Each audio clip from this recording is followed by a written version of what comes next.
आपका एक वीडियो मैं देख रहा था। आप उसमें सुबह आसानी से उठने, उनके लिए है ये जो सुबह उठ नहीं पाते। हम्म, मतलब ऑफिस भी जाना है तो नींदी अवस्था में, थोड़ी थोड़ी सोई सिचुएशन में जाते हैं, बड़ी मुश्किल से उठना होता है। वो सुबह को देर तक सोने में एंजॉय करते हैं। उन्हें कैसे ये बताया जा सके कि सुबह का अपना महत्व है। अगर सूरज निकलने के पहले उठना है तो हमारी दिनचर्या कैसे कर सकते हैं, मतलब लाइफ में कैसे शामिल कर सकते हैं? कोई टिप्स, कोई तरीका? सबसे पहले आपने एक स्टेटमेंट अभी बनाया कि लोग इंजॉय करते हैं सोना, और यस। ये काफ़ी लोग बोलते भी हैं। देखिए, अगर तो आप एक्चुअली सो रहे हैं ना, तो आप सोने की अवस्था में सोने को एंजॉय नहीं कर सकते हैं। अगर तो आप एंजॉय कर रहे हैं मतलब आप नहीं सो रहे हैं, आप वो बीच के स्टेट में हैं। ओके। तो सबसे पहले तो ये है कि आपकी नींद ही गहरी नहीं है। ठीक है। तो आप सोने को एंजॉय करना एकदम एक गलत कॉन्सेप्ट है। ठीक है। अगर तो आप ऐसा कर रहे हैं मतलब आप नहीं सो रहे हैं। अब दूसरी चीज़ है कि जहाँ तक सोने का रिलेशन है, मुझे लगता है जो लोग ऐसी समस्याएं लेके आते हैं कि हम सुबह नहीं उठ पाते हैं, या फिर हम उठते भी हैं तो हमें फ्रेश फील नहीं होता है, हम ऑफिस जाते हैं तो हमें नींद आती है, yes day yes. Time sleepiness का बहुत मैं इशू सुनती हूँ। यस। इसका मतलब आप दिन में, आप रात को आपकी नींद गहरी नहीं हुए हैं, या तो आपको बहुत सपने आते हैं, आप उस स्टेट में हैं। नींद एक्चुअली तो आपको कुछ भी सपने नहीं आने चाहिए अगर तो आपकी साउंड स्लीप है तो आइडिया नहीं है कि आप कितना सो रहे हैं। आप 10 घंटा सो सकते हैं लेकिन आपकी साउंड स्लीप नहीं है, नहीं होगी, लेकिन वो आप सिर्फ 3 घंटा करवटें बदलते सोएंगे। होंगे अंदर से। नहीं तो आप 3 घंटा सो रहे हैं और आपकी साउंड स्लीप होगी, जो योगियों के साथ होती है। जैसे मैं सदगुरु का एग्जाम्पल देती हूँ, उन्होंने 2 से ढाई घंटे के ऊपर अपनी जिंदगी में कभी सोए ही नहीं है वो। एक सही जिंदगी के लिए कितना मैक्सिमम सोना जरूरी है, ऐसा क्या लगता है? कुछ क्वांटम फिक्स्ड नहीं है, बट जब लोग ये कहते हैं और मॉडर्न साइंस हमें ये कहता है आपको 8 घंटे की नींद लेनी ही चाहिए, ये बड़े समस्या वाली स्टेटमेंट है। हाँ, कि मतलब एक स्वस्थ, अगर आपको अपना दिमाग, अपना शरीर, सब कुछ सही रखना है, इतनी इस उम्र में जरूरी है। ऐसा बिल्कुल नहीं है योग योग के हिसाब से। योग बिल्कुल इसको नहीं, मान्यता नहीं बिल्कुल देता। नहीं है। मैं आपको ओके। खुद अपनी केदारनाथ का एक्सपीरियंस बता रही थी। जब मैं मेरी प्रैक्टिसेस अच्छे से हो रही, मैं अपना योगा कर रही हूँ, ध्यान कर रही हूँ, मेरा स्लीप कोटा एकदम श्रिंक हो जाता है। आज भी आप अगर तो सीरियस योगा प्रैक्टिशनर्स को देखिए, वो 4-5 घंटे से ज़्यादा नहीं सोते और एकदम फ्रेश होते हैं और इतनी फिजिकल एक्टिविटी करते हैं दिन भर। तो आइडिया है कि you should improve the quality of life and not sleep. Okay. If you improve the quality of life, आपकी स्लीप गहरी हो जाएगी और अच्छी नींद आएगी। कहते हैं ना आजकल लोग इंटेंस, गहरा। इंटेंस, आजकल लोग कहते हैं हम ना मैं यंग पीढ़ियों की बात कर रही हूँ, मुझसे भी जो छोटे हैं, रात को हमें 2-3 बजे तक नींद ही नहीं आती है।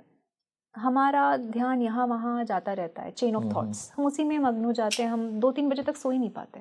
करेक्ट। ये आपके 20-25 साल उम्र के बच्चे बोल रहे हैं। तो मतलब आपका लाइफस्टाइल क्या है, आप अपने अंदर क्या खाना डाल रहे हैं।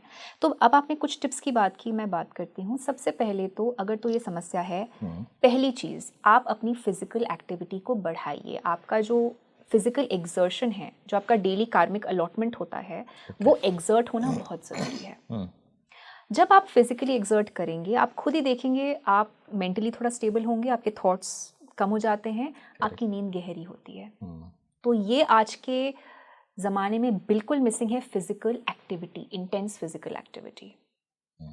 ठीक है, पहले तो चीज़ें। दूसरी चीज़, खाने की बात करें तो रॉ फूड को अपने खाने में ज़रूर लाना। ओके। क्योंकि रॉ फूड कम टाइम लेता है डाइजेस्ट होने में, पका हुआ खाना ज़्यादा टाइम लेता है डाइजेस्ट होने में। तो आप पका पका खाना ही खाएंगे तो डाइजेस्टिव टाइम बढ़ गया, यानी कि आपके शरीर को और मेहनत करनी है, आपके डाइजेस्टिव ट्रैक को मेहनत करनी है। और रॉ फूड कम टाइम लेगा? कम टाइम लेता है। अच्छा। एक केला कितना टाइम लेगा? हम्म। एक केला फ्लैश एंड बोन बनने में it will take about 2 to 2.5 hours, that's all. Okay. It will become a part of me. केला या कोई भी आप फल लें, तो मेरा सिस्टम उसको इंटीग्रेट कर लेता है 2 घंटे तक। ओके। पके हुए खाने की बात करेंगे तो पका हुआ खाना डिपेंड करता है आप क्या पका हुआ खाने। अगर तो मैं चावल खा रही हूँ या कुछ पका हुआ खाना, वो 25 घंटा 30 घंटा भी लग सकता है। आपके जो सैलेड्स होते हैं वो 12 घंटा तक लगते हैं, 12-14 घंटा।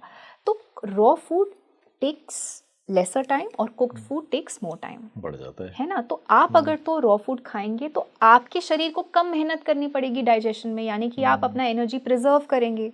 जब आप एनर्जी अपना प्रिजर्व करेंगे तो आपका जो डाउन टाइम है, मेंटेनेंस टाइम है, वो भी श्रिंक हो जाएगा, वो भी कम हो जाएगा। तो ये कॉन्सेप्ट उसका पर्पस ये है। उसका पर्पस ये है। तो दिन में एटलीस्ट मैं रेकमेंड करती हूँ 30% फ्रूट्स अवश्य खाने चाहिए, 30% फ्रूट्स। अच्छा। और 40 से 50% रॉ फूड, यानी कि सैलेड हो गया कुछ भी, और बाकी का 50% आप कुक्ड फूड खाइए।